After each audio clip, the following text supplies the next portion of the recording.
Assalamualaikum warahmatullahi wabarakatuh. Waalaikumsalam warahmatullahi wabarakatuh.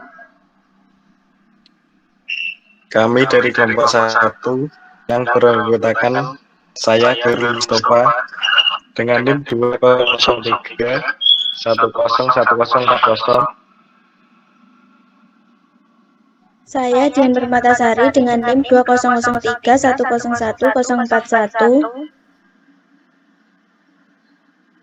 Saya Naila Rizka dengan NIM 2003 101010. Akan mempresentasikan hasil diskusi kami mengenai pendahuluan akuntansi internasional. Akuntansi merupakan sebuah bahasa bisnis. Akuntansi merupakan bahasa bisnis agar dapat berperan sebagai bahasa yang komunikatif. Akuntansi harus memenuhi 2 kriteria, yaitu tidak ambigu dan mempunyai kosakata atau termin-termin yang mencukupi untuk dapat mengkomunikasi substansi ekonomi yang akan disampaikan kepada pihak-pihak yang membutuhkan.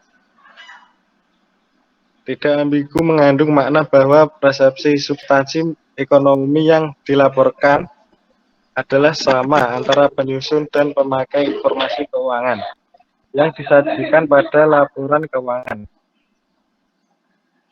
Untuk itu, bukan hanya penyusunan laporan keuangan saja yang harus belajar akuntansi, melainkan juga para pemakai laporan keuangan tersebut.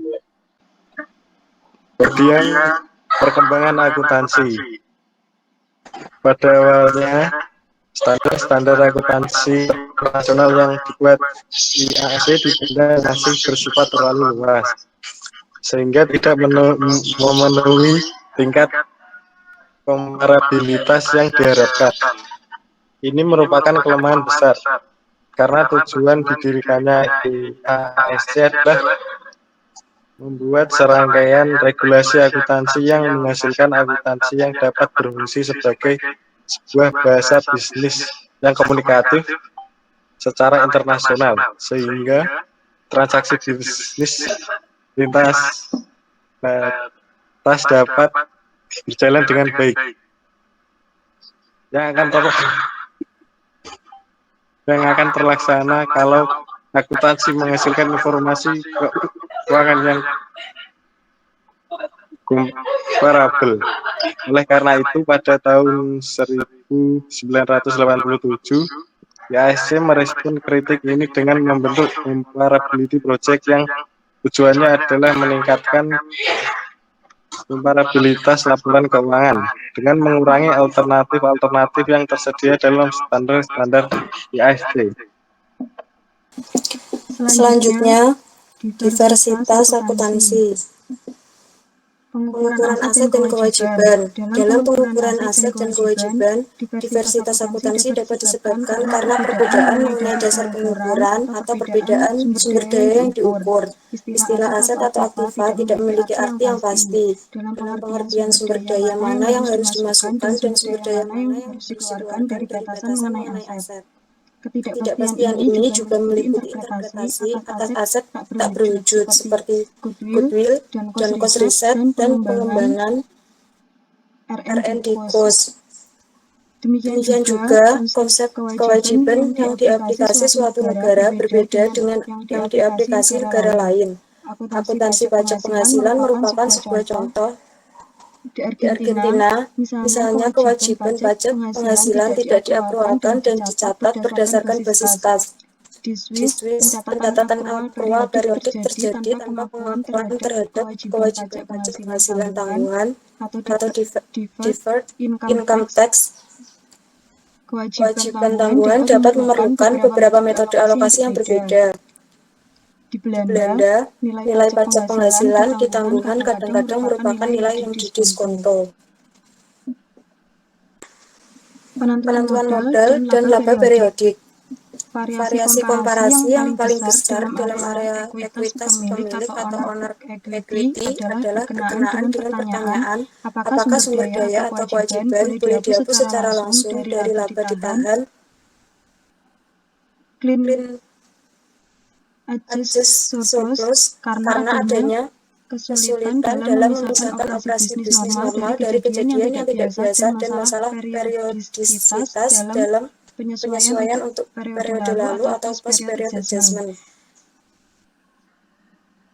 AS menghendaki semua transaksi kecuali investasi pemegang saham, donasi modal, penambahan modal, dan penyesuaian transaksi fungsional atas falas mengalir melalui laporan bagi. Yang juga penting adalah basis bagi penentuan laba periodik. Negara berbahasa Inggris misalnya Amerika Serikat dan Inggris biasanya membuat pembedaan antara laba keuangan atau laba buku yang dilaporkan kepada investor, kreditor, karyawan, dan pihak-pihak ketiga lainnya, dan laba pajak yang dilaporkan kepada BA dan pajak, sehingga disebut rezim pelaporan rangkap atau dual reporting regime. Karena banyaknya ketentuan khusus yang ada dalam Kitab Undang-Undang Pajak, maka di negara ini laba buku dan laba pajak untuk periode tertentu seringkali berbeda secara signifikan. Peran akuntansi berbeda antar negara. Perbedaan peran ini dapat mempengaruhi orientasi dan kandungan informasi laporan keuangan yang dihasilkan oleh perusahaan di masing-masing negara, yang selanjutnya akan mempengaruhi cara interpretasi dan pembinaan laporan keuangan. Peran akuntansi relatif terlaksana lebih baik dalam lingkup nasional yang disebabkan karena dalam suatu negara berlaku satu regulasi akuntansi yang sama untuk semua perusahaan yang ada pada negara tersebut. Kesamaan regulasi akuntansi memudahkan interpretasi informasi yang disajikan dan juga memudahkan pembandingan komparabilitas informasi antar perusahaan. Dalam perspektif internasional, interpretasi dan komparabilitas ini lebih sulit dilaksanakan karena adanya lebih dari satu regulasi akuntansi. Korporasi multinasional dan keterlibatannya dalam bisnis internasional. MNC sangat membutuhkan informasi keuangan internasional. Ini berkaitan dengan penyajian informasi untuk para stakeholder di luar negeri dan juga berkenan dengan interpretasi informasi keuangan yang diperoleh dari luar negeri. Sementara masing-masing negara mempunyai persyaratan penyajian informasi yang berbeda-beda sesuai dengan karakteristik masyarakat dan lingkungan masing-masing.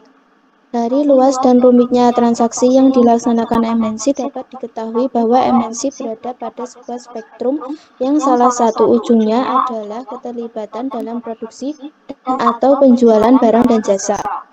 Sementara ujung lain adalah usaha yang hanya melakukan transaksi falas saja. Di antara kedua ujung spektrum tersebut terdapat bentuk-bentuk keterlibatan yang lain, yaitu aliansi strategis dan investasi langsung. Pengertian akuntansi internasional. Ada dua tipe akuntansi, yaitu akuntansi keuangan dan akuntansi manajemen. Globalisasi yang melanda dunia menyebabkan semakin berkembangnya pasar modal dan transaksi bisnis yang menembus batas-batas wilayah negara. Transaksi bisnis lintas negara menyebabkan bertambah kompleksnya substansi yang perlu dilaporkan yang disebabkan karena perbedaan mata uang. Globalisasi juga menyebabkan semakin kompleksnya operasi manajemen perusahaan. Jadi, akuntansi internasional mencakup akuntansi keuangan dan akuntansi manajemen yang berdimensi internasional. Sekian presentasi dari kelompok kami. Bila ada kurang lebihnya kami mohon maaf. Untuk sesi tanya jawab kita lanjut di grup. Terima kasih. Wassalamualaikum warahmatullahi wabarakatuh.